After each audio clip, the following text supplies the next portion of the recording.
ఈరోజు నేను చెప్పబోయేటువంటి ఆశ్చర్యకరమైనటువంటి సంఘటనలు, ఈ రాష్ట్ర ప్రభుత్వం చేస్తున్నటువంటి దుర్మార్గపు చర్యలను చూసిన తర్వాత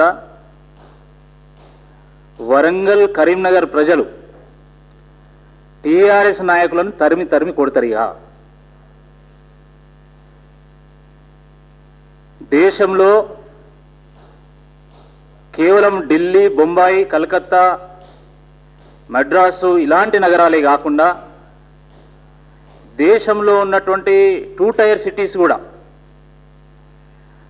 సిటీస్ కూడా బాంబే, చెన్నై, ఢిల్లీ, బెంగళూరు, బాంబే లాగా కావాలనే ఒక ఉద్దేశంతో మరి కేంద్ర ప్రభుత్వము జూన్ 25, 2015 నాడు స్మార్ట్ సిటీ పథకము ప్రవేశపెట్టడం జరిగింది. దేశంలో ఉన్నటువంటి ఒక 100 నగరాలను సెలెక్ట్ చేసుకొని వివిధ హంగులతో, అధునాతనమైనటువంటి సౌకర్యాలతో మరి అక్కడ ఉపాధి, ఉద్యోగ అవకాశాలను పెంచి సామాన్యుల యొక్క జీవన ప్రమాణాలు పెంచాలనే ఒక ఉద్దేశంతో మరి మన ప్రియతమ నాయకులు ప్రధానమంత్రి నరేంద్ర మోడీ గారు 1,00,000 కోట్లతోని ఈ యొక్క ప్రాజెక్టుకు శ్రీకారం చుట్టడం జరిగింది. మరి దాంట్లో భాగంగా తెలంగాణ రాష్ట్రంలో వరంగల్, కరీంనగర్ నగరాలను కూడా స్మార్ట్ సిటీస్ లిస్టులో చేర్చడం జరిగింది. ఈ 2 నగరాలకు తెలంగాణ నుండి చోటు కల్పించడం జరిగింది. స్మార్ట్ సిటీ ప్రాజెక్టులో భాగంగా కేంద్ర ప్రభుత్వము 200 కోట్లు ఒకసారి, 200 కోట్లు ఇంకోసారి, 100 కోట్లు చివరగా మొత్తం 500 కోట్ల రూపాయలను కేంద్ర ప్రభుత్వం సమకూరుస్తుంది. దానికి తగ్గట్టుగా రాష్ట్ర ప్రభుత్వం తన వాటాగా 500 కోట్లు సమకూర్చాలి. కేంద్ర రాష్ట్ర ప్రభుత్వాలు పెట్టేటువంటి ఖర్చుకు అదనంగా మరి అనేక మంది ప్రైవేట్ ప్లేయర్స్ కూడా దీంట్లో ఇన్వెస్ట్ చేసి పీపీపీ మోడల్లో మొత్తం ఈ 2 నగరాలను కూడా ఒక సుందర నగరాలుగా, అధునాతనమైనటువంటి నగరాలుగా, ఆకర్షణీయమైనటువంటి నగరాలుగా, సుందరీకరణమైనటువంటి నగరాలుగా తీర్చిదిద్దాల్సి ఉంటుంది. అయితే మొదటి నుండి కూడా ఈ స్మార్ట్ సిటీస్ ప్రాజెక్టు విషయంలో రాష్ట్ర ప్రభుత్వము నిర్లక్ష్యం వహిస్తూ వచ్చింది.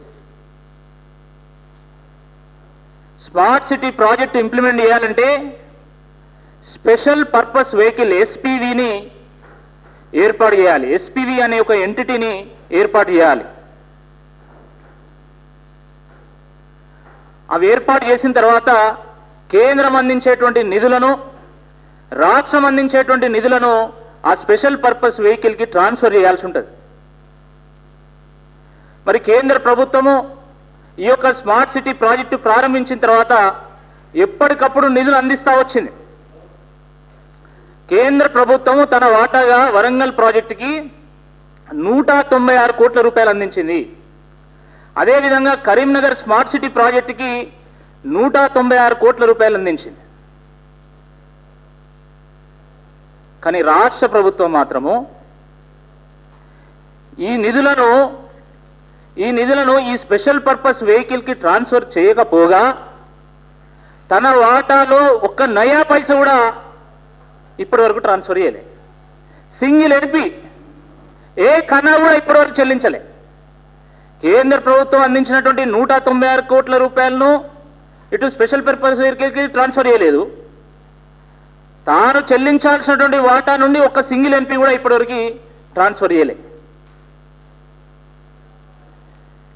కేంద్ర ప్రభుత్వము ఆగస్టు 19, 2019 నాడు లేఖ రాసింది ఈ రాష్ట్ర ప్రభుత్వానికి.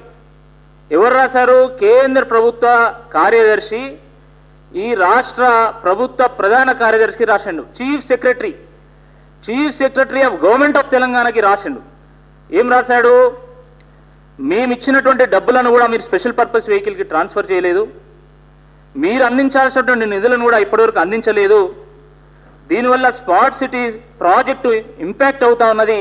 It is against the spirit of the central government sponsored schemes అని చెప్పేసి ఆగస్టు 19, 2019 రోజు రిలీజ్ చేసి మీరు తక్షణమే ఈ యొక్క ఫండ్స్ని ఇమ్మీడియట్గా ఎస్పీవీకి ట్రాన్స్ఫర్ చేయాలని చెప్పేసి కేంద్ర ప్రభుత్వం కోరడం జరిగింది. మామూలుగా కేంద్ర ప్రభుత్వం స్మార్ట్ సిటీ ప్రాజెక్ట్కి డబ్బులు రిలీజ్ చేసిన తర్వాత రాష్ట్ర ప్రభుత్వం తన యొక్క వాటాను, అదేవిధంగా కేంద్ర ప్రభుత్వం చెల్లించినటువంటి మొత్తాన్ని కూడా 7 రోజుల లోపల ఎస్పీవీకి అందించాలి. ఆగస్టు 19, 2019 రోజు లెటర్ ఇచ్చిండు, స్పందించలే. స్పందించకపోతే నవంబర్ 6, 2019 రోజు మళ్ళొక లెటరు కేంద్ర ప్రభుత్వము chief secretary of government of తెలంగాణకు రాసింది. చాలా పర్టికులర్గా 196 కోట్లు వరంగల్కి, 196 కోట్లు కరీంనగర్కి ఇచ్చామని చెప్పి amount transfer to the SPV. కేంద్ర ప్రభుత్వం 196 కోట్లు ట్రాన్స్ఫర్ చేస్తే ఎస్పీవీకి అందించింది 33 కోట్లు వరంగల్ విషయంలో. కరీంనగర్ విషయంలో అందించింది 9 కోట్లు. పోనీ ఆ ఎస్పీవీకి డబ్బులు ఎంతో కొంత ట్రాన్స్ఫర్ చేసినా వాటికి యూసీలు ఇయ్యారు ఇప్పటివరకు, యూటిలైజేషన్ సర్టిఫికేట్ లేదు ఇప్పటివరకు. రాష్ట్ర ప్రభుత్వం తన వాటాను చెల్లించలేదు. ఇది అయిపోయింది. నవంబర్ 6, 2019 రోజు లెటర్ రాసి మీరు 7 రోజుల్లోగా మీరు ట్రాన్స్ఫర్ చేయాలి అమౌంట్ అంటే స్పందించలేదు. మరి మళ్ళీ జూన్ 4,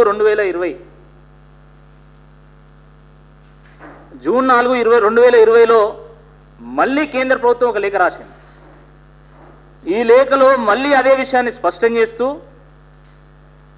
స్మార్ట్ సిటీస్ లిస్టు నుంచి వరంగల్, కరీంనగర్ను తొలగించబోతా ఉన్నాం, మీకు ఇంట్రెస్ట్ లేకపోతే చెప్పండి మేము తొలగిస్తామని చెప్పేసి ఈ లేఖ రాస్తే భారతీయ జనతా పార్టీకి సంబంధించినటువంటి రాష్ట్ర నాయకులు వెళ్ళి మరి కేంద్ర ప్రభుత్వం, కేంద్ర మంత్రులను కలిసి మాకు చాలా ముఖ్యమైనటువంటి నగరాలు, మేము రాష్ట్ర ప్రభుత్వాన్ని ఒప్పిస్తాము, రాష్ట్ర ప్రభుత్వం మీద ఒత్తిడి తీసుకొస్తాము, మీరు ఎట్టి పరిస్థితుల్లో వీటిని రద్దు చేయకూడదని చెప్పేసి కోరిన తర్వాత ఇప్పటికీ కేంద్ర ప్రభుత్వం వేచి చూస్తా ఉన్నది. స్మార్ట్ సిటీస్ రద్దయ్యేటువంటి అవకాశం ఉన్నది. ఈ పాపం ఎవరిదని చెప్పేసి భారతీయ జనతా పార్టీ సూటిగా టీఆర్ఎస్ ప్రభుత్వాన్ని ప్రశ్నిస్తా ఉన్నది. సిగ్గుండాలే కేటీఆర్ గారికి. నువ్వు మున్సిపల్ శాఖ మంత్రి ఉన్నావు, నువ్వు సింగిల్ ఎడిపియవు, నీ వాటా అసలే చెల్లించవు, పోనీ కేంద్ర ప్రభుత్వం అందించిందైనా కనీసం ఖర్చు పెడతావంటే అది కూడా లేదు. స్మార్ట్ సిటీ ప్రాజెక్టును స్మార్ట్గా ఒక స్కామ్గా మార్చారు. పెద్ద స్కామ్ జరిగింది ఇందులో. మేము అందించినటువంటి 196 కోట్లు వరంగల్కి, 196 కోట్లు కరీంనగర్ డబ్బులు ఏమైనాయి? ఎవరు జేబులు నింపుకున్నారు? ఎవరు మెక్కిండు పందికొక్కులాగా? స్పష్టం చేయాల్సినటువంటి అవసరం ఉన్నది. 100 కోట్ల రూపాయలు కేంద్ర ప్రభుత్వం అందిస్తా ఉంటే ఈరోజు అభివృద్ధి చేయాల్సింది పోయి మీరు చేస్తున్నది ఏంది? వరంగల్ సిటీలో రాళ్ళు వేర్చి మీరు డివైడర్లు కడతారు. కంపెనీలో నుంచి 4 చెట్లు పెట్టి ఇది స్మార్ట్ సిటీ అంటారా? 42 గ్రామాలు, విలీన గ్రామాలు ఉన్నాయి వరంగల్ కార్పొరేషన్లో. నేను అక్కడ పుట్టిన వ్యక్తిగా నేను చెప్తా ఉన్నా, మీరు ఏ గ్రామానికి వస్తారో రండి, ఎక్కడ స్మార్ట్ సిటీగా మార్చారో చూపెట్టండి. పుట్టి పెరిగిన వ్యక్తి, ఆ ప్రాంతంలో పుట్టి పెరిగిన వ్యక్తిగా నేను ప్రశ్నిస్తున్నా. ఎక్కడి పోయినా ఈ నిధులన్నీ ఎవడు మెక్కిండు? ఎవరి జేబులు నింపుకున్నాడు? స్పెషల్ పర్పస్ వెహికల్ అంటే కేసీఆర్ గారు ఏమనుకున్నారంటే, పాపం ఇది కూడా ఇంకో వెహికల్ ఏమో, దీనికి కూడా ఒక ఇంజన్ ఉంటుంది, 4 గీరలు ఉంటాయి, మాది కూడా కారు కదా, మంచిగా ఆ డబ్బులతోని నా కారులో డీజిల్ పోసుకుందామని చెప్పేసి మొత్తం మెక్కిండు. ఆయన జేబులు నింపుకున్నాడు. అధునాతనమైనటువంటి రోడ్లను, డంపింగ్ యార్డ్లను, సీవేజ్ ట్రీట్మెంట్ ప్లాంట్లను, ట్రాఫిక్ సిస్టమ్ను ఏ విధంగా నిర్మాణం చేస్తున్నారో ఒక్కసారి చూడాలి. కళ్ళు తెరవాలి రాష్ట్ర ప్రభుత్వం. మీరు చూడండి, ఇండోర్లో dumping yard before and after ఎంత అద్భుతంగా ఈరోజు ఇండోర్లో స్మార్ట్ సిటీ ప్రాజెక్టు అమలు చేస్తున్నారు ఒకసారి గమనించండి. ద క్లీనెస్ట్ సిటీగా ఈరోజు ఇండోర్ గుర్తింపు పొందింది. మన నగరాలు ఎందుకు గుర్తింపు పొందాయి అని చెప్పేసి మేము ప్రశ్నిస్తా ఉన్నాం. మీరు చూడండి, ఇండోర్లో ఏ విధంగా అండర్ గ్రౌండ్ కేబులింగ్ జరిగింది, బిఫోర్ ఏ విధంగా ఉండే, ఆఫ్టర్ ఏ విధంగా ఉండే. గార్బేజ్ సిస్టమ్స్, వివిధ స్మార్ట్ సిటీస్లో గార్బేజ్ సిస్టమ్స్ ఏ విధంగా ఉన్నాయో ఒక్కసారి చూడండి. ఈ బ్లాక్ అండ్ వైట్ మీ కలర్ ఫోటోలు కూడా నేను పంపుతా. భోపాల్లో స్మార్ట్ సిటీ రోడ్స్ ఎట్లా ఉన్నాయి చూడండి. ఎంత అద్భుతమైనటువంటి రోడ్ల నిర్మాణం చేస్తున్నది అక్కడి ప్రభుత్వము. సూరత్లో సీవేజ్ ట్రీట్మెంట్ ప్లాంట్ చూడండి, ఎంత అద్భుతంగా అక్కడ రాష్ట్ర ప్రభుత్వం నిర్మాణం చేస్తున్నది.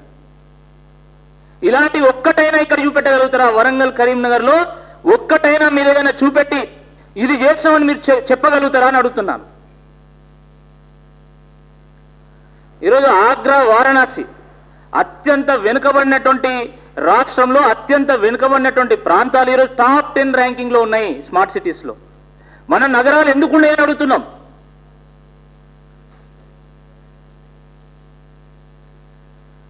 స్మార్ట్ సిటీలో కమాండ్ అండ్ కంట్రోల్ సెంటర్ని నిర్మాణం చేస్తారు.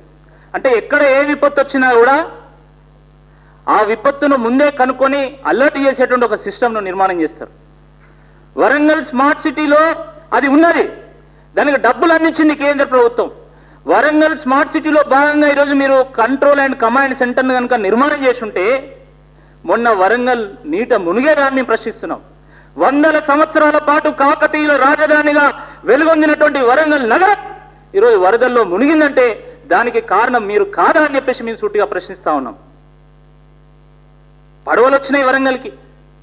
వరంగల్ ఎంత ఎత్తైనటువంటి ప్రాంతము. వరంగల్లో ఎంత గొప్ప పరిపాలకులు, ఎంత గొప్ప రాజులు పరిపాలించిండ్రు. 100 సంవత్సరాల పాటు పరిపాలిస్తే ఏ ఒక్క రోజు వరద రాలే, కానీ టీఆర్ఎస్ ప్రభుత్వం పుణ్యమా అని చెప్పేసి వరదలు వచ్చినాయి. మీరు హైదరాబాద్లో వరదలు వచ్చినాయి. హైదరాబాద్ ప్రజలకు మీరు 10,000 రూపాయలు ఇచ్చారు ఇంటింటికి, సంతోషం, తప్పకుండా దాన్ని మేము స్వాగతిస్తున్నాం. ఇంకా ఎక్కువ ఇవ్వాలి, ఎక్కువ నష్టం జరిగింది. మరి వరంగల్లో ఉన్నటువంటి ప్రజలకు ఎందుకు అందించారని చెప్పేసి మేము అడుగుతా ఉన్నాం. అంటే వరంగల్ చేసినటువంటి పాపం ఏంది? వరంగల్ అంటే ఎందుకు ఇంత నిర్లక్ష్యం? వరంగల్ను రాజకీయంగా అభివృద్ధి పరంగా అణగదొక్కాలనే ఆలోచన ఎందుకున్నది ప్రభుత్వానికి, ఎందుకున్నది ముఖ్యమంత్రికి? చెప్పాల్సినటువంటి అవసరం ఉన్నది. అరే మేము అందించినటువంటి నిధులు 30 కోట్ల రూపాయలు ఖర్చు పెట్టి దాన్నే మళ్ళీ కాన్స్టిట్యున్సీ డెవలప్మెంట్ ఫండ్లో చూపెడతారు, దాన్నే మళ్ళీ సీఎం అష్యూరెన్స్ ఫండ్లో చూపెడతారు. అంటే ఈ నిధులు తప్ప ఇంకేం లేవు. మేము అందించినటువంటి నిధులు తప్ప ఈ రాష్ట్ర ప్రభుత్వం ఒక్క రూపాయి కూడా ఖర్చు చేయడం లేదు. ఇంత జరుగుతుంటే అసలు ఇక్కడ స్థానిక ప్రజాప్రతినిధులు ఏం చేస్తున్నారో ఎవరికి అర్థం కాదు. కరీంనగర్లో గంగుల కమలాకర్, వరంగల్లో వినయ్ భాస్కర్, నరేందర్, వీళ్ళు డూడు బచ్చన్నలు, బానిసలు వీళ్ళు, ఫామ్ హౌస్లో బానిసలు వీళ్ళు, ఆత్మ గౌరవం లేనటువంటి నాయకులు వీళ్ళు. సిగ్గుండాలే. మీ నగరాలకు డబ్బులు ఇస్తే ఆ డబ్బులు ఏమైనాయని ప్రశ్నించేటువంటి కనీస స్థైర్యం లేదా మీకు? అసలు మీకు ఎమ్మెల్యేగా కొనసాగేటువంటి నైతిక హక్కు ఉన్నదా, అర్హత ఉన్నదా? 12 నిమిషాల పాటు వినయ్ భాస్కర్ అసెంబ్లీలో మాట్లాడాడు. 12 నిమిషాల పాటు మాట్లాడితే ఒక్క నిమిషం కూడా, కనీసం ఒక్క మాట కూడా వరదల గురించి మాట్లాడలే. ఆయనకు అసలు ఎమ్మెల్యే కొనసాగేటువంటి నైతిక అర్హత ఉన్నదా అని అడుగుతున్నా నేను, ఒక వరంగల్ వాసి అడుగుతున్నా నేను. 4 సార్లు ఎమ్మెల్యే గెలిచిండు ఆయన.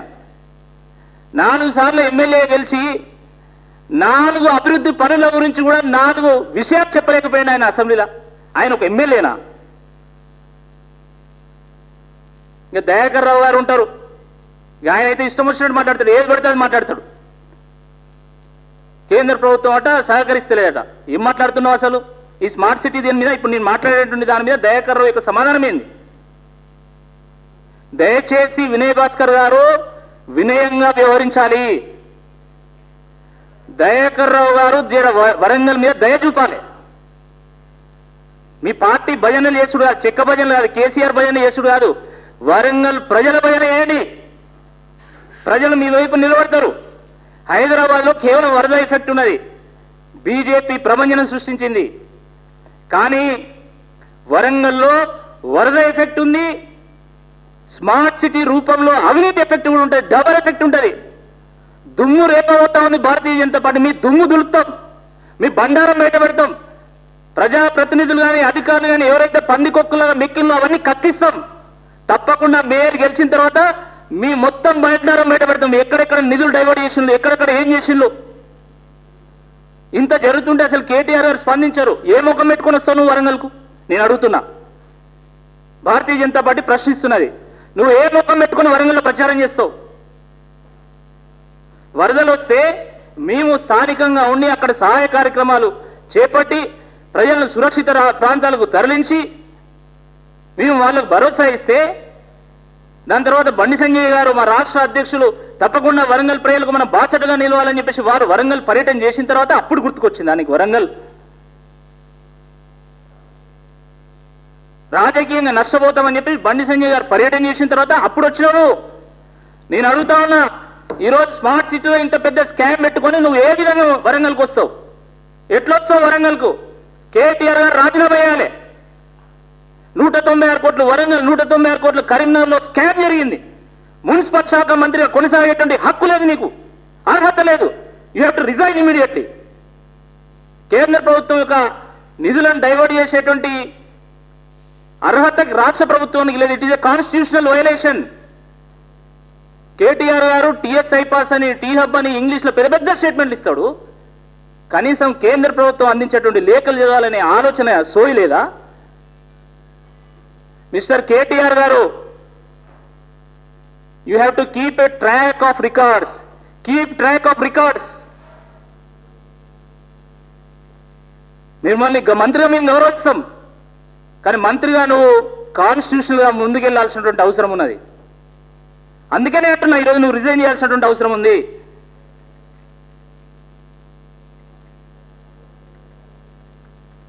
వరంగల్ సంబంధించినటువంటి స్మార్ట్ సిటీ నిధులు ఏమైనాయని చెప్పేసి మేము ఇప్పటికీ 10 ఆర్టీఏలు ఇచ్చినాం.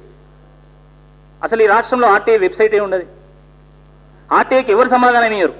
కలెక్టర్కి రాస్తే కలెక్టర్ సమాధానం ఇయ్యరు, కమిషనర్ రాస్తే కమిషనర్ సమాధానం ఇయ్యరు. అంటే మీరు డేటా దాచి మీరు ఎన్ని రోజులు మభ్యపెట్టదలుచుకున్నారు? కోర్టుకు ఎక్కుతాం మీరు కనుక డేటా అయిపోతే. Yes, I'm challenging. We will challenge this government in the court. How long you will cheat the people of Warangal? How long you will cheat the people of Telangana? RTI అనేది constitutional obligation. మేము అడిగినప్పుడు మీరు సమాధానం ఇవ్వాలి. ఎందుకు ఇస్తలేరు? మీరు సమాధానం ఇచ్చినా ఇవ్వకపోయినా మేము ఎక్కడి నుంచి సమాచారం సేకరించాలో అక్కడి నుంచి సేకరిస్తాము. 100% మేము పోరాటం చేయబోతున్నాం. వరంగల్ ఎయిర్పోర్ట్ గురించి మాట్లాడిన, వరంగల్ ఆల్రెడీ అక్కడ స్ట్రెచ్ ఉన్నది, అనేక సంవత్సరాల పాటు అక్కడ ఎయిర్పోర్ట్ నడిచింది. దాని గురించి మాట్లాడాడు. సిద్దిపేటలో ఎయిర్పోర్ట్ గురించి మాట్లాడతాడు. అంటే మా నిధులన్నీ అక్కడ డైవర్ట్ చేస్తాడు. He's a diversion CM. Chandrababu Naidu garu U-turn CM ఎట్లనో ఈయన డైవర్షన్ సీఎం. కేంద్ర ప్రభుత్వం మంచి పని చేస్తే ఆయన డైవర్ట్ చేసుకుంటాడు. కేంద్ర ప్రభుత్వం డబ్బులు అందిస్తే ఆయన జేబులు నింపుకుంటాడు, ఆయన డైవర్ట్ చేసుకుంటాడు. ఆయన ఏమైనా తప్పులు చేస్తే అవి మళ్ళీ కేంద్ర ప్రభుత్వానికి డైవర్ట్ చేస్తాడు. హీఈస్ ఎ డైవర్షన్ సీఎం. ఏనమ్మా, అసలు రాష్ట్ర ప్రభుత్వానికి సంబంధించిన ఫెయిల్యూర్స్ మీద చర్చ జరుగుతుంటే ప్రజల దృష్టి మళ్లించడానికి ఇంకో అంశం తీసుకొస్తాడు. హీఈస్ ఎ డైవర్షన్ సీఎం.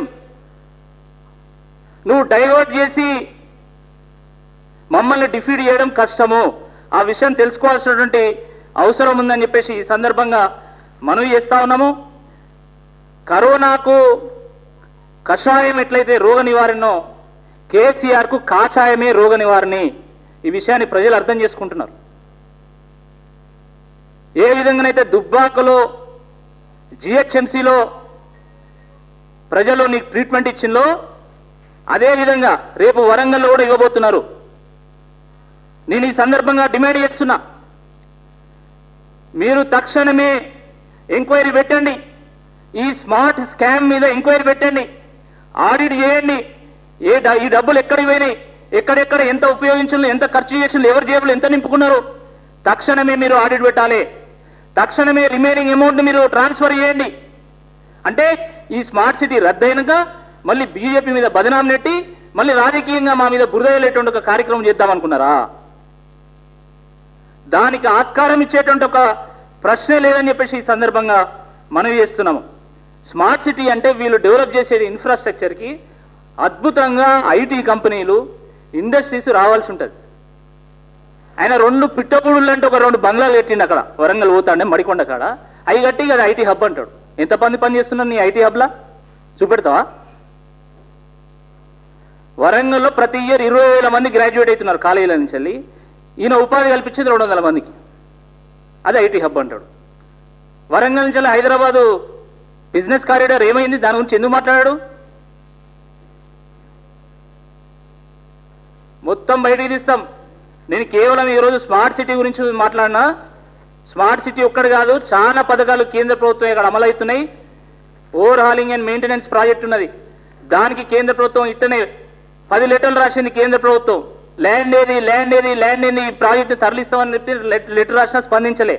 ఇట్లా అనేకమైనటువంటి పథకాలు ఉన్నాయి. మొత్తం మీ బండారం బయట పెడతాం, మీ బట్టలు ఇప్పుతాము. మీరు ఇప్పటికైనా మేల్కొని తక్షణమే మీరు దీనికి సమాధానం చెప్పాల్సిందిగా ఈరోజు టీఆర్ఎస్ ప్రభుత్వాన్ని మేము డిమాండ్ చేస్తున్నాం.